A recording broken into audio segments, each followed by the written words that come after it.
It is Ryan here, and I have a question for you. What do you do when you win?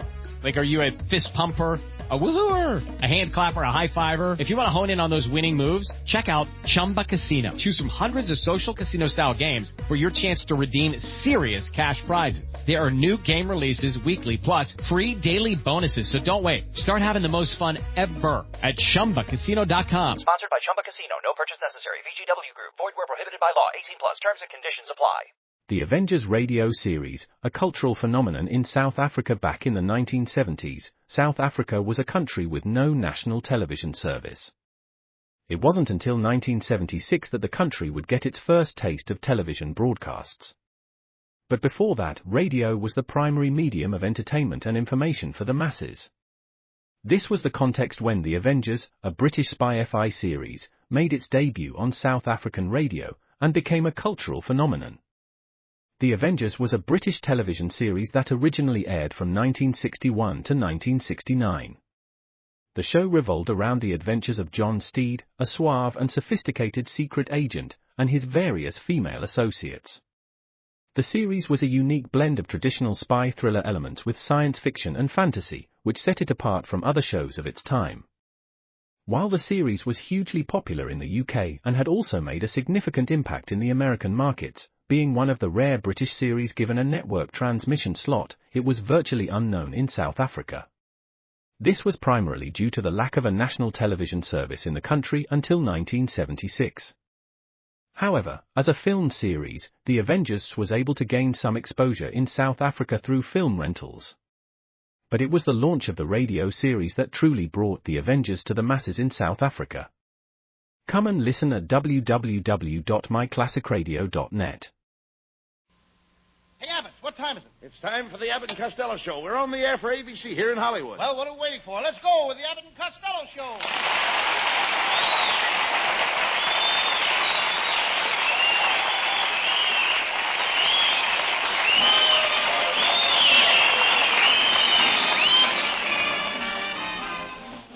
Yes, it's the Abbott and Costello Show, produced and transcribed in Hollywood for your listening and laughing pleasure, with chuckles with a carload and music by Matty Malnick. So hold on to your chairs, folks, for here they are, Bud Abbott and Lou Costello.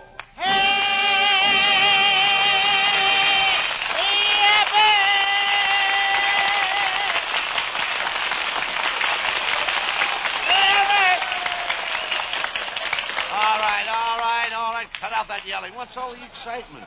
Well, I went to a party last night, Abbott. There were 30 girls there. Not one of them would dance with me or even talk to me. You didn't have any fun then? No, I was as lonesome as Fred Ellen on Sunday night. I thought you were such a big shot with the girls. I don't believe you ever had a girl. Oh, yes, I did, Abbott. I had a very beautiful little blonde once, and everything was swell until one day she ran off to Florida. She married a guy, and now she has 5 children.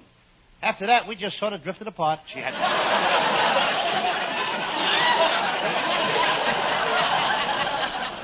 Why don't you speak to my wife, Lou? She knows lots of nice girls. No. Your wife don't like me, Abbott. Well, if you hang around with her more, you'll find you'll eventually get under her skin. Well, I guess one more lump won't hurt her.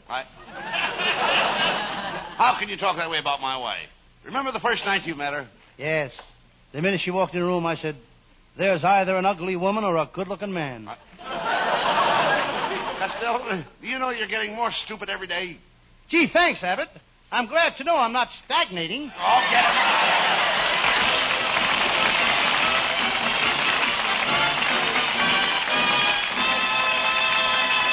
Before the boys get any further involved in nonsense, here's a thought that makes good sense.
what's that thing you've got under your arm? That's my new Harry Truman rifle. The Harry Truman rifle? Yes, a .48 repeater.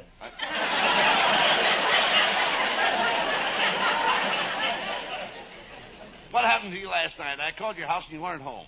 Well, I went to the movies, Abbott. I saw one of those old-time pictures. It was all about the Romans. They had a chariot race in it, and it was won by a guy named Ben-Hur. Yeah. You dummy, you mean Ben-Hur, not him, her. They were all dressed up in them bed sheets. You couldn't tell the hymns from the hers. Well, if you'd gone to school, Lou, you'd known the story of Ben-Hur.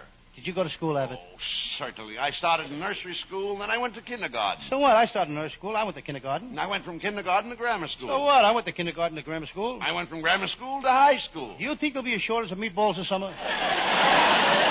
Costello, you've got the brain of a monkey. I'll bet you I have not. Yeah? What do you want to bet? 15 bananas.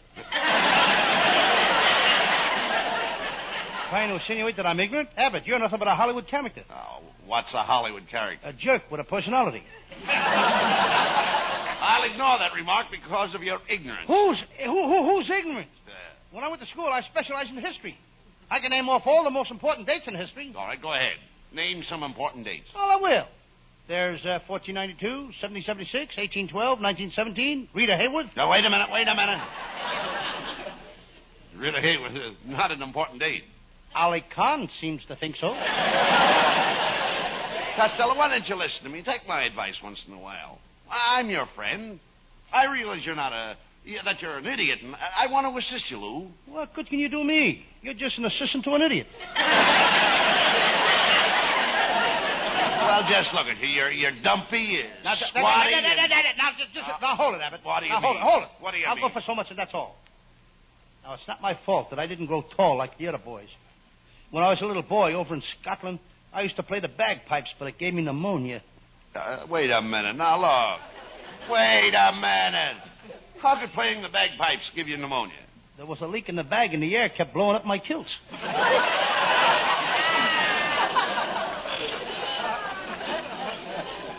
Instead of wearing a whisk broom in front of my kilts like the rest of the Scotsmen, I had to wear a hot water bottle. Well, you must have had a very poor childhood, Costello. I did, Abbott. We were very poor. My mother had to work, and she had to take in washing. She had to scrub office floors. She worked as a blacksmith. She drove an oil truck. And one time for 3 years, she worked in the daytime as a waitress and worked at night in a coal mine. What did your father do? He kept the books. Well, I guess you had a pretty tough time when you were a kid. Yes, I'll never forget the day my mother made my first pair of long pants. It had 12 buttons down the back and 4 pockets in the front. Well, what did she make them out of? My father's old vest. I was the only kid in school that had a watch fob hanging from a knee.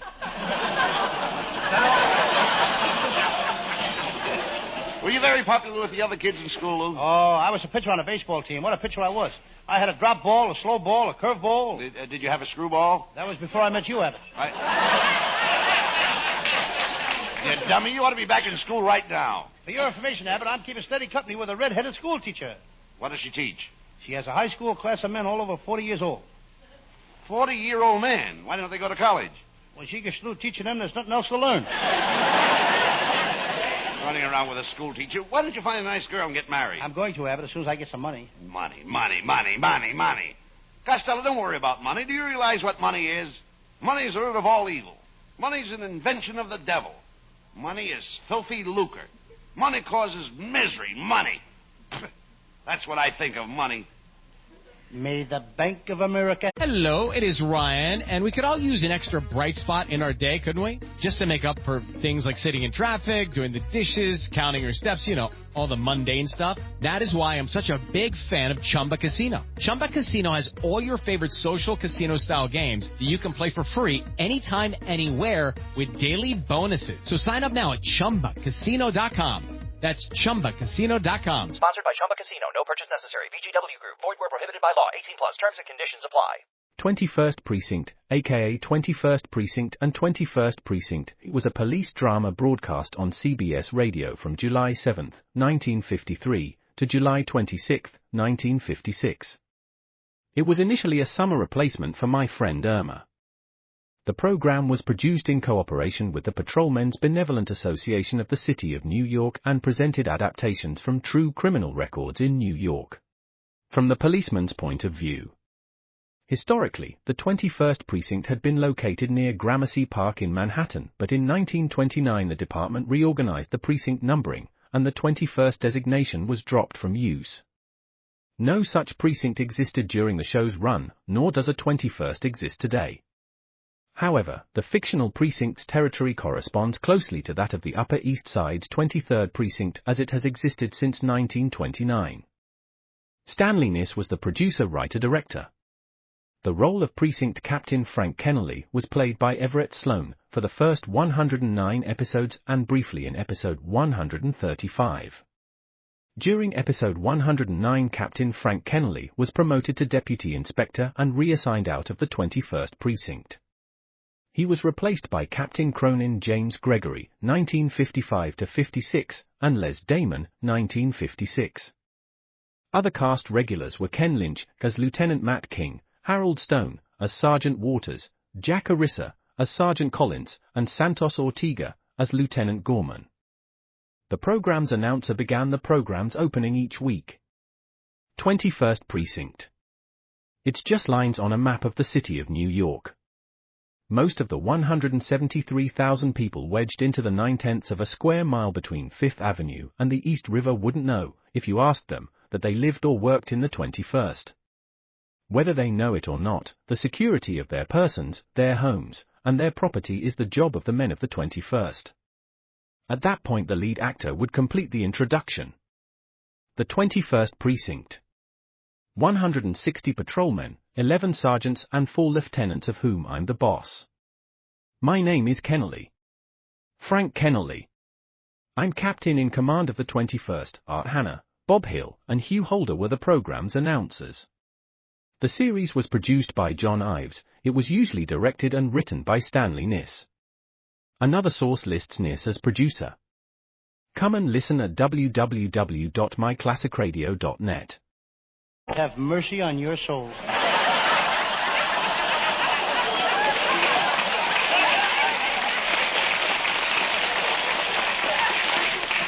Costello, you don't need money. What you need is the love of a good woman. Find another girl like my wife, Betty. You mean there's another girl like your wife, Betty? Costello, I love my wife. My Betty's a real cookie. Your wife is a cookie? That's right. Abbott, you just set baking back 20 years. You'd be lucky to get a girl like my wife. My Betty is always straight from the shoulder.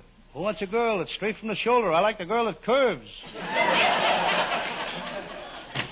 Oh, Uncle Bud, something terrible just happened to me. And this is really his Uncle Bud, and this is the nephew.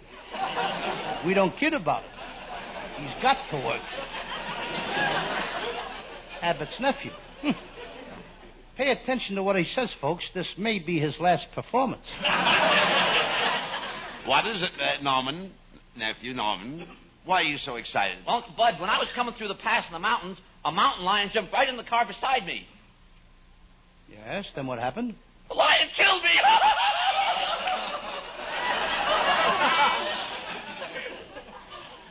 Wait a minute, Norman. You're not dead. Stop crying. You're working on the Abbott and Costello Show. You're still living. You call this living?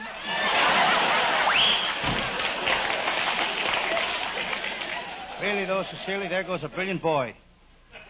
His brain is on a slow boat to the Mayo Brothers. Now, you lay off, Norman. He's a very intelligent boy. He's always studying and reading. It wouldn't hurt you to do a little reading once in a while. Oh, Abbott, I do plenty of reading. When I was 7 years old, I started my first book, Little Red Riding Hood. I rented it from the library. It's the last time I'll ever rent a book from the library. Well, didn't you like Little Red Riding Hood? Abbott, up to now, I owe that library $2,800. And Little Red Riding Hood has yet to meet the wolf. Little Red Riding Hood. Why don't you read some of the newer books? I just bought Gypsy Rose Lee's new book. It's a story of her life. Well, what does Gypsy Rose Lee call her new book? The Leg and I. Why don't you read something educational, Lou? I am, Abbott. I just bought a book on inventions. It tells all about new gadgets. I bought one yesterday for my Aunt May. What kind of a gadget did you buy for your Aunt May? It's a new girdle that's made from surplus paratroopers harness. And it's a handy little thing. At night, she doesn't have to undress. She doesn't? No, she just jumps off the top of the dresser and pulls the ripcord. That's ridiculous. But, hey, I understand you're working on some kind of a silly invention yourself. And my invention is all finished, too, Abbott. It's a new kind of perfume. And all the girls in Hollywood are going to go crazy about it. All the girls in Hollywood are going crazy about your perfume. Why? It smells like money. Gave a bottle of it to my Aunt May. Boy, did it make her popular. Your Aunt May was never popular. Is that so? Back in Patterson, New Jersey, she was so popular, every guy in town used to drink champagne out of her slipper. And what did it get her? She's got the only big toe in the world that belongs to Alcoholics Anonymous.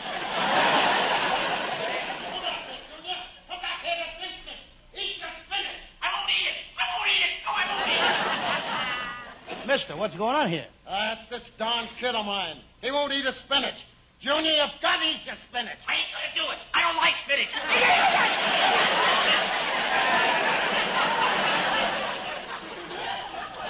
Well, you eat your spinach or Saturday, I'll make you go to see Abbott and Costello's picture, Mexican Hayride. No, you can't do that to me. I'll eat my spinach till my father stands that way.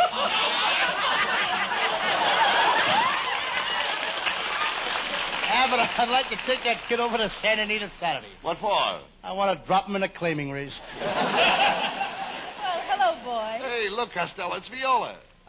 Viola, you look very lovely tonight. Viola, I understand that you and Costello had a date last night. Where'd you go? Well, Costello had a terrible time making up his mind where to take me. Well, you see, I was trying to make up my mind between Ciro's and the Macombo.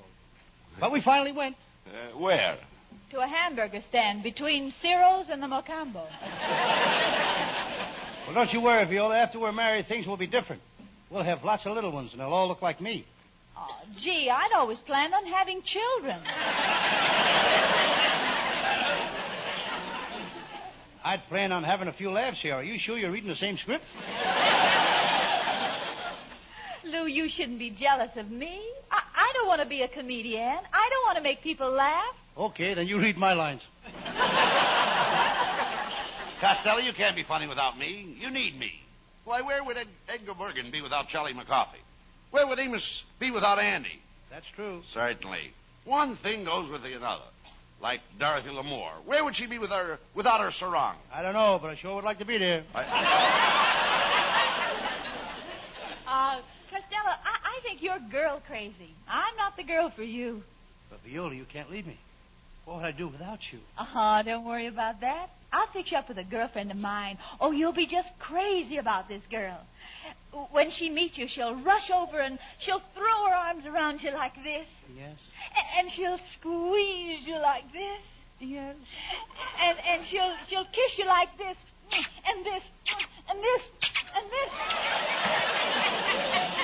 There. Now, what do you think of that? When am I going to meet this girl?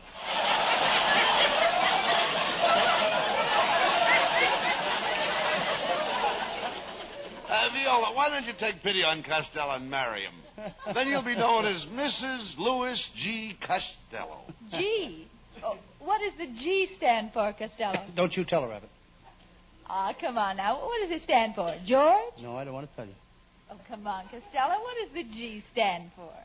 Oh, do I have to tell you? Yes. Stands for Gloria. Gloria? Yes, my mother always wanted a girl, and my father didn't have the heart to tell her. Viola, why don't you forget Costello and come to the movies tonight and see our latest picture, Mexican Hayride? Oh, thanks, Bud, but I saw the picture already. Oh, you did? Tell me. How did you like my acting? Well, it was... I'd say... Well, let me put it this way. Sure. You know how Van Johnson has that dramatic touch? Oh, yes. And how Clark Gable has that forceful personality? Yes. And how Gregory Peck gives that little artistic extra something. Yeah. But what about me? Costello, can you drive a taxi cab? Oh, now get this girl out of here, will you? Come on.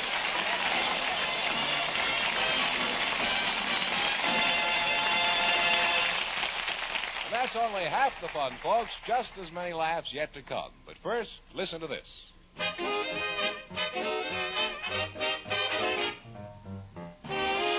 Hello, it is Ryan, and we could all use an extra bright spot in our day, couldn't we? Just to make up for things like sitting in traffic, doing the dishes, counting your steps, all the mundane stuff. That is why I'm such a big fan of Chumba Casino. Chumba Casino has all your favorite social casino-style games that you can play for free anytime, anywhere with daily bonuses. So sign up now at ChumbaCasino.com. That's ChumbaCasino.com. Sponsored by Chumba Casino. No purchase necessary. VGW Group. Void where prohibited by law. 18 plus. Terms and conditions apply.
Now the spotlight turns to Hal Winters, our singing star. Here he is with Matty Malnick and his orchestra.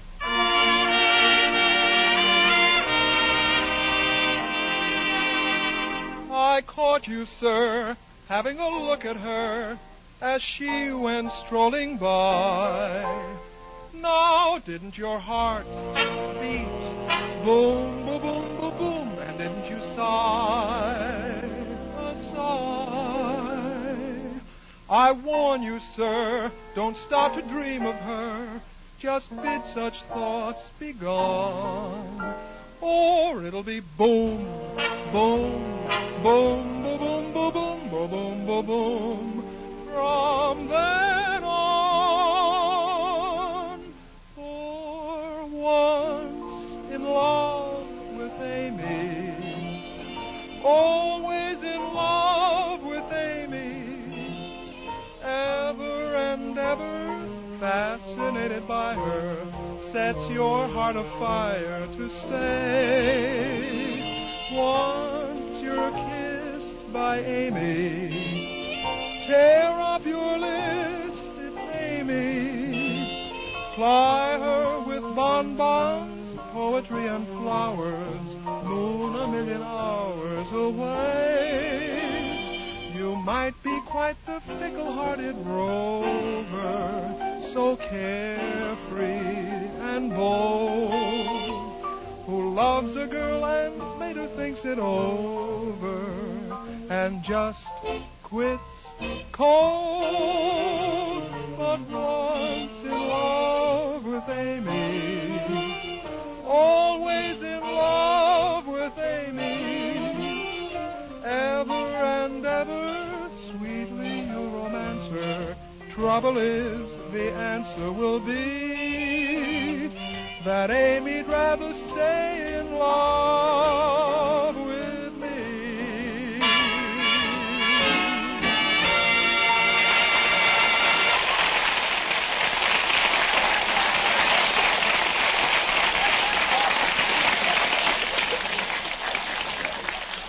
Hey, Costello, come here. How did you get your clothes so dirty? Just look at your coat. It's torn and your shirt is ripped and... That ain't my fault, Abbott. What? I was out on one of my Sam Shovel detective cases last night. I investigated a robbery at the fraternity house in UCLA. But I miscalculated. Got into one of the girls' dormitories.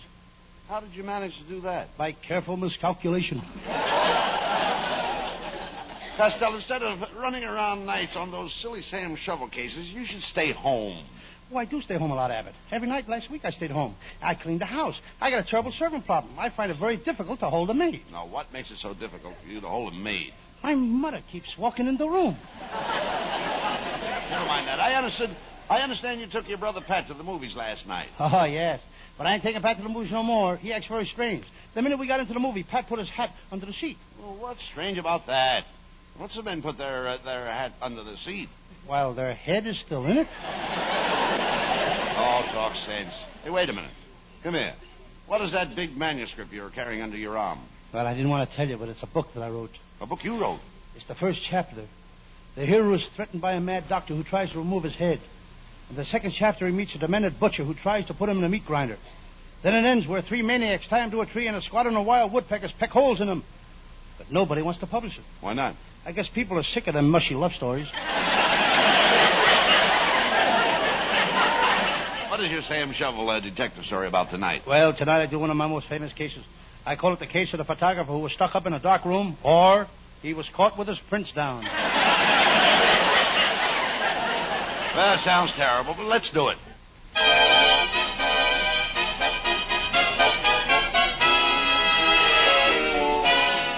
Now, the makers of Bebop Bubble Bath present the adventures of Sam Shovel, Private Detective. But first, a word about our product, Bebop Bubble Bath. Friends, would you like bubbles in your bathtub? You would? Well, why not call up Bubbles and see if she needs a bath? Ladies, try Bebop Bubble Bath. We don't ask you to buy the large size, mind you. Just try a trial size package. It contains a 7-year supply. You'll find that if you use Bebop Bubble Bath every day for 7 years, you'll have skin just like a baby. A baby alligator. Listen to what people all over the country are saying about Bebop Bubble Bath. In Kansas. Give me Bebop Bubble Bath. In New Jersey. Give me Bebop Bubble Bath. In Oregon. Give me Bebop Bubble Bath. In Virginia. Give me liberty or give me death. That Patrick Henry never gives up. And now the makers of Bebop Bubble Bath bring you your favorite thriller mystery. Here he is, Sam Shovel, Private Detective.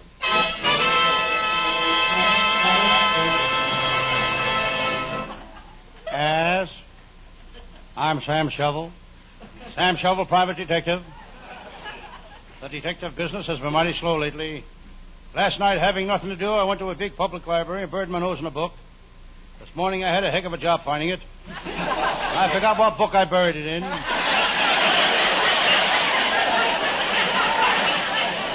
Here comes my secretary now.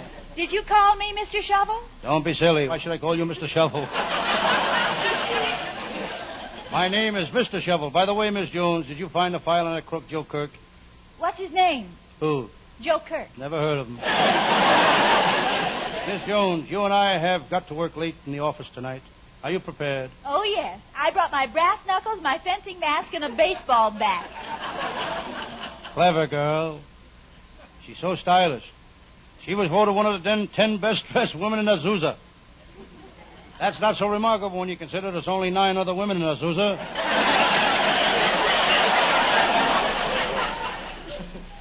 Suddenly, the inter-office communication system buzzes. It's my secretary. She speaks. Mr. Shovel, there are 2 men here to see you about a case. Mr. Cohen and Chief Lightfoot Running Deer. I'll see the Indian first. You can go in now, Mr. Cohen. The cops have certainly got their hands full these days. Full of 5s, 10s, 20s. I think of my pal, Lieutenant Abbott of the Homicide Squad. Abbott has been on the police force for 20 years. He knows which side his bread is buttered on. He can take any piece of bread and say, this side is buttered. Sam, I'm on the trail of Zeke, the hillbilly moonshiner, burglar. Lieutenant Abbott, I'll be glad to help you. What do you want? Well, you've seen Zeke. Give me a thumbnail description of him. Well, he uses liquid polish, and his cuticle is pushed way back. Sam, I want you to go with me to the Ozarks. I've got to capture Zeke. It'll be a dangerous trip. Those hillbillies are strange people. They're always arguing, shooting and farming. Yep, shooting, fighting, and fertilizing. Come on, Sam, we're heading for the hill.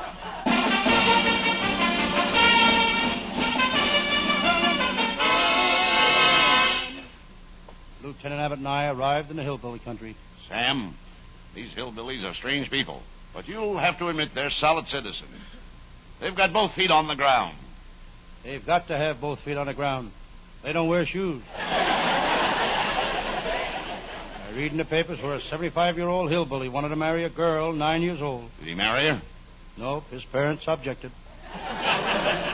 They didn't want him marrying a girl who'd been divorced 3 times. Wait a minute, Sam. Here comes a bunch of hillbillies. Let's ask them if they know where Zeke is. Howdy, strangers. I'm Jim Hartfield. These here are my sons. I'm Sam Shovel, the detective, and this is Lieutenant Abbott. Boys, say hello to the strangers. Lem? No. Clem?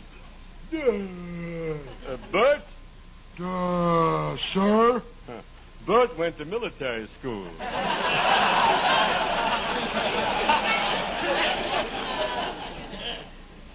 I don't like the looks of these guys, Abbott. The skinny one has got an ear of corn and 2 pumpkins. So what? They're farmers, and farmers have corn and pumpkins. Blown out of their heads? Well, gotta go now. We're working on a farm. 2 weeks ago, we dug a hole. Last week, we dropped the seed in it. And today, we're going to cover it up. Do you always work that hard? Yeah. Except when the weather gets bad, then it slows us up a little. So long. Boy, is that guy lazy. If he was a chicken, eggs and television sets would be the same price. Never mind him, Sam. We've got to find Zeke, the moonshiner. Hey, look over there behind those bushes. There's Zeke's. There's Zeke. The moonshiner still. Come on.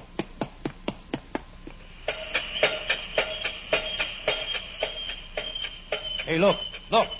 There's Zeke. He's making corn liquor. He's jumping up and down on the corn, crushing it.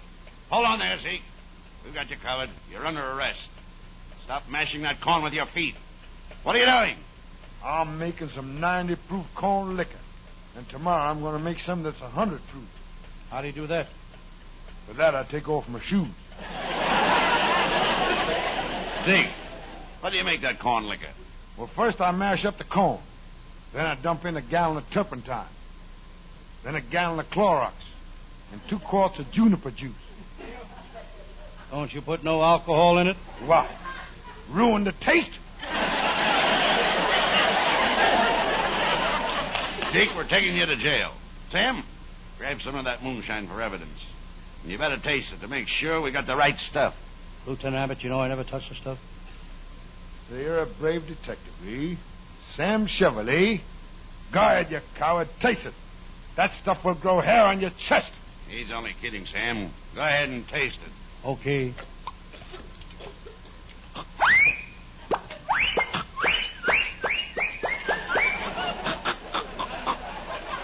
Sam!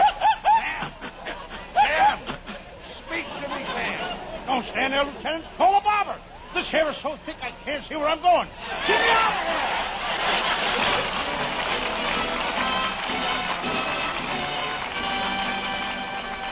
Now, before Abbott and Costello have their final fling, we bring you one more thought on this subject.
Costello, why don't you tell the folks about your next week's Sam Shovel story? Folks, my next Sam Shovel story takes place in a chewing gum factory. I call it the case of the beautiful blonde who fell into a vat of soft gum, or there's good chews tonight. Yes, and our writers are working on the case right now. Our writing staff is headed by Eddie Foreman with Paul Conlon, Pat Costello, Martin Raggaway, and Len Stern. And our producer is Charles Vander. Be sure to be with us next Thursday night. Good night, folks. Good night, everybody in Patterson. Good night, come on. Aunt May, Uncle Mike, Uncle Tom, Aunt Eva. Listen each Thursday night at this time for another great Abbott and Costello Show, produced and transcribed in Hollywood. Be sure to stay tuned for the outstanding entertainment which follows throughout the evening on this ABC station.